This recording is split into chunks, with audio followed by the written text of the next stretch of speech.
We're joined by Relate CEO Neil Robinson. Neil, your amazing company, not for profit, makes its business out of selling bracelets to fund amazing causes and uplift the people that actually work on these bracelets. Now, Harvard University has been partnering with you and is really studying your whole concept. What is it about your model that works so well? I think it's the ability to deliver on many different platforms. I think we're a charity bracelet, but we're not. We give money to people in the townships, but we give much more.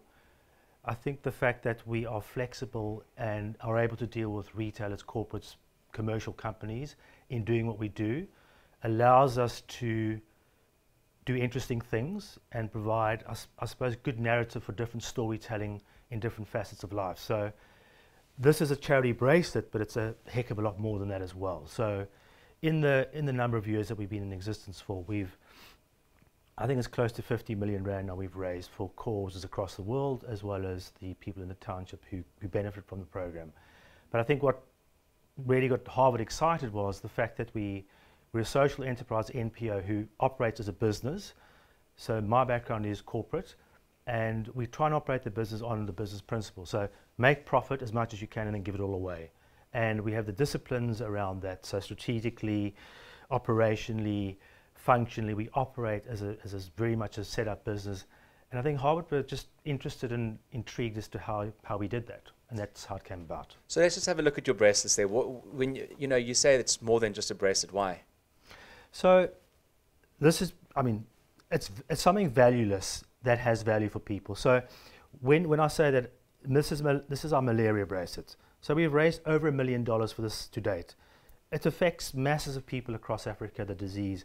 And just by spending 40 bucks, 45 rand in retail to buy this, it changes so many lives across the continent, yet it impacts people from a job creation point of view as well. So yes, it's a string of beads, but it's a hell of a lot more than that, because you really are making on the ground impacts on an ongoing and sustainable manner. So that for me says people who buy this want to get connected to what we're doing cause-wise.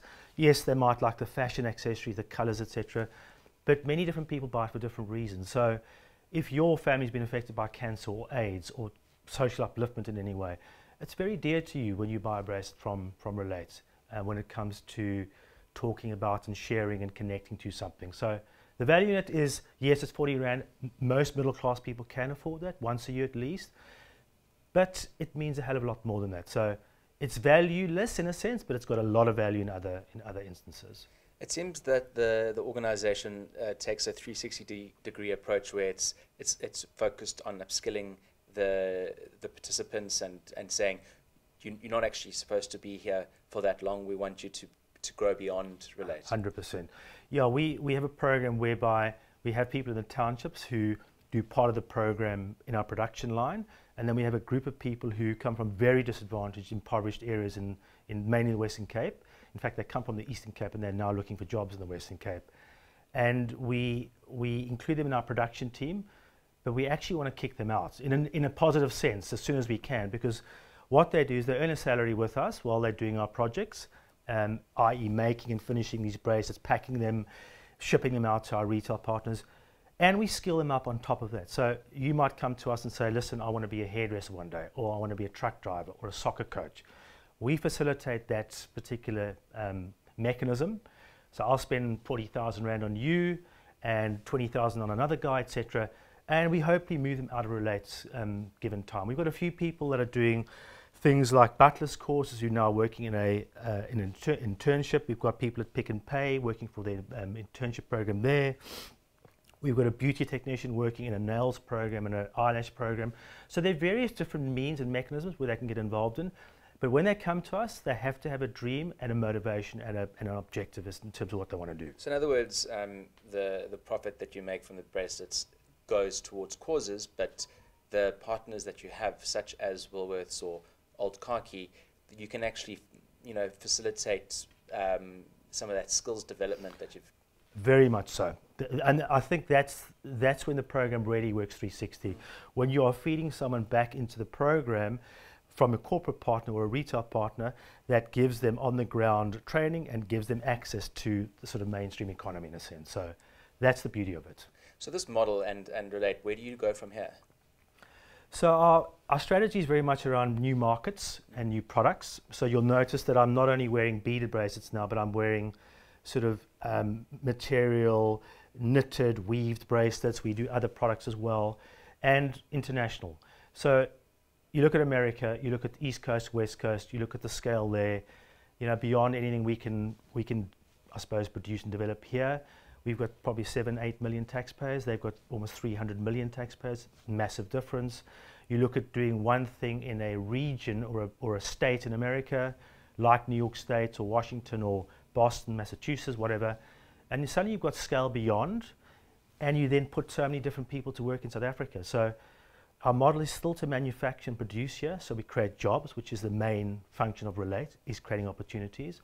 And then the scale that gives us, you know, enables us to raise $50 million, not 50 million rand, in a sense. Some people have said South Africa is a great microcosm of the world, a place to really test and see where disruptive types of models can take the rest of the world. Do you experience the same opinion? I do. I think South Africa has got many things going for it. I think you fall foul of a lot of red tape internationally. Things take a long time to develop and to enter a market.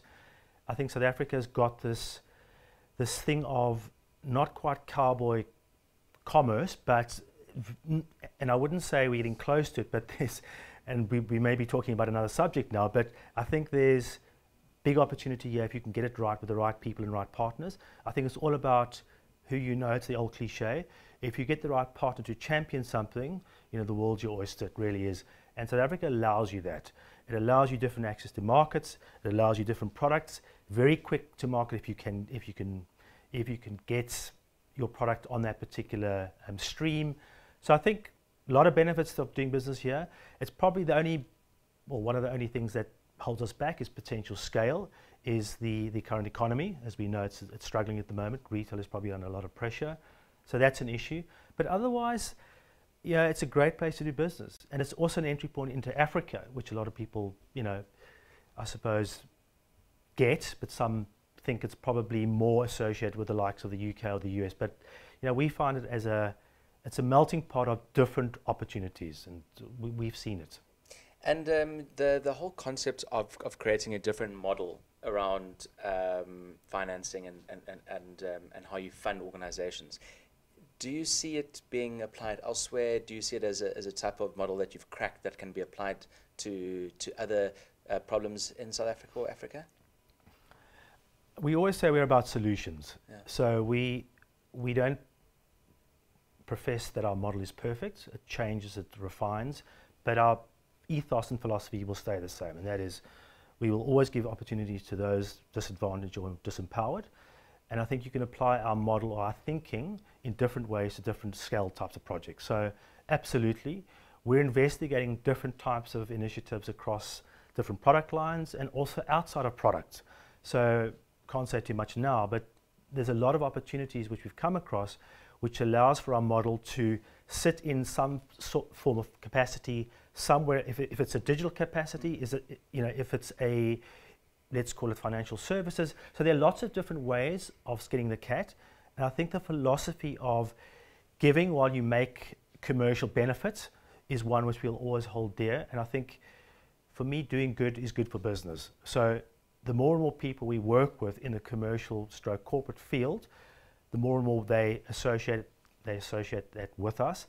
And being a Black Empowerment Level 1 company, we give that, which is very unusual for a social enterprise, by the way, is to give that commercial nous to someone to say, well, you're going to spend some money with us, you need to have the benefit as well. If you're selling a product or a service, some of it's going to go to good, because that's the way we think. So I think to answer your question, sorry, long answer, but shortly, yes, we are investigating other avenues, definitely.